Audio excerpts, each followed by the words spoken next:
2026년 2월 5일 월스트리트에 정말 갑작스러운 패닉이 찾아왔습니다.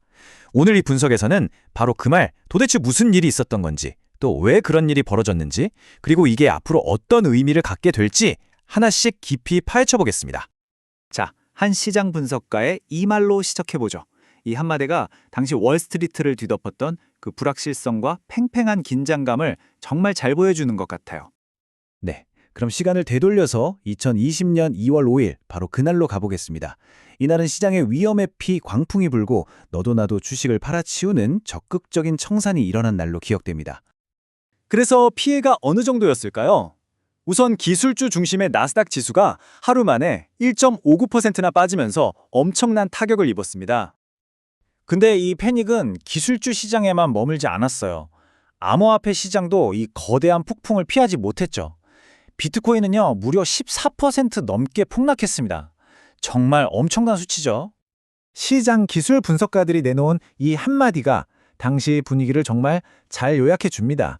떨어지면 사자는 저점 매수 심리가 완전히 뒤바뀌어서 이제는 조금이라도 오르면 팔자는 고점 매도 분위기가 시장을 지배하기 시작했다는 거죠. 아니 도대체 무엇이 이런 극심한 공포를 만들어낸 걸까요? 이제부터는 현상 너머의 진짜 이유를 한번 들여다보겠습니다.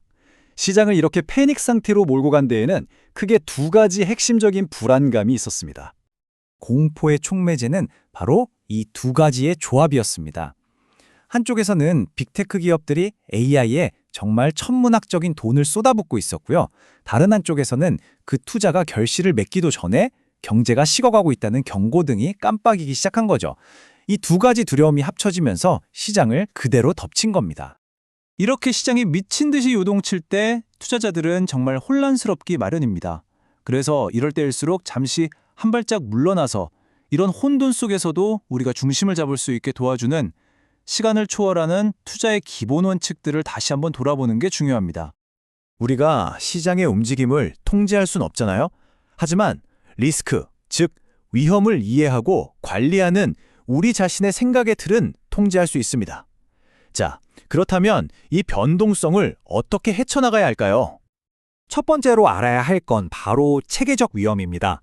이건 뭐랄까, 인플레이션이나 방금 우리가 봤던 고용시장 악화처럼 시장 전체에 영향을 미치는 아주 거시적인 위험이에요. 그래서 이건 개인 투자자가 어떻게 해볼 수 있는 영역이 아닙니다. 피하기가 거의 불가능하죠. 두 번째는 비체계적 위험인데요. 이건 특정 회사나 특정 산업에만 해당하는 위험입니다. 예를 들면 어떤 빅테크 기업의 AI 투자가 생각보다 돈이 안 되는 경우 같은 거죠. 바로 이 위험이 우리가 분산 투자를 통해서 충분히 관리하고 통제할 수 있는 영역입니다.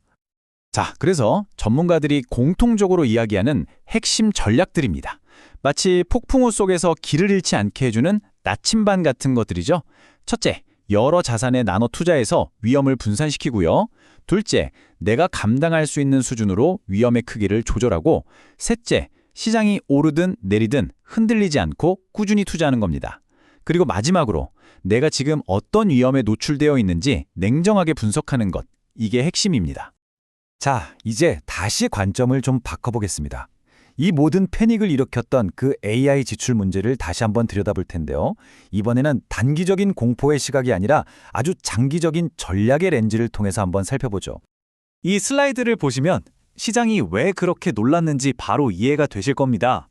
빅테크 기업들의 설비 투자, 즉 캐펙스가 정말 기하급수적으로 늘어나는 게 보이시죠? 2026년에는 무려 5,620억 달러, 우리 돈으로 700조 원이 넘는 돈입니다.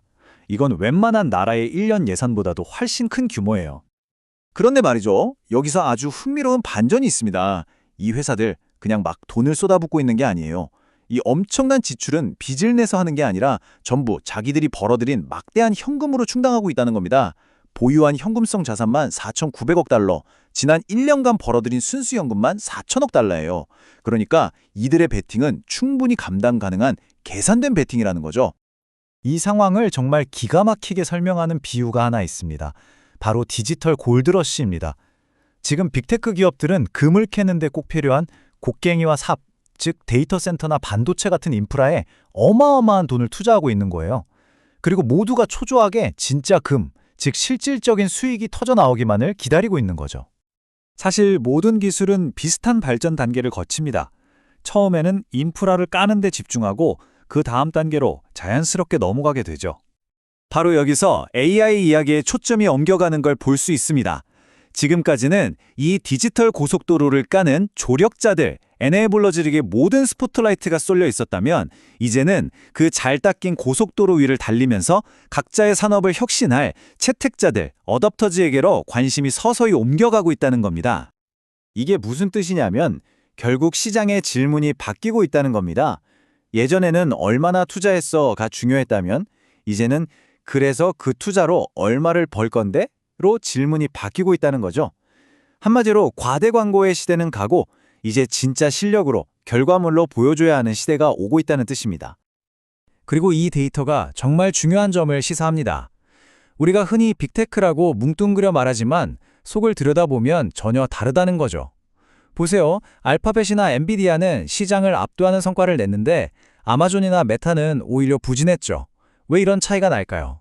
이건 결국 각 회사의 AI 전략과 실행 능력에 미세한 차이가 있다는 걸 보여줍니다. 다시 한번 숲만 보지 말고 나무도 함께 봐야 하는 이유가 바로 여기에 있습니다. 자, 오늘 분석을 마무리하면서 여러분께 이 질문을 던져봅니다. AI 혁명이 앞으로 점점 더 빨라질 텐데 우리는 눈앞의 단기적인 시장 패닉에 흔들릴 것인가? 아니면 그 너머에 있는 거대한 기술 변화의 흐름을 읽어낼 것인가? 결국 그 답은 단기적인 소음에 휘둘리지 않고 장기적인 신호를 포착해내는 우리의 통찰력에 달려있을 겁니다. 오늘 분석이 그 통찰력을 기르는데 작은 도움이 되었기를 바랍니다.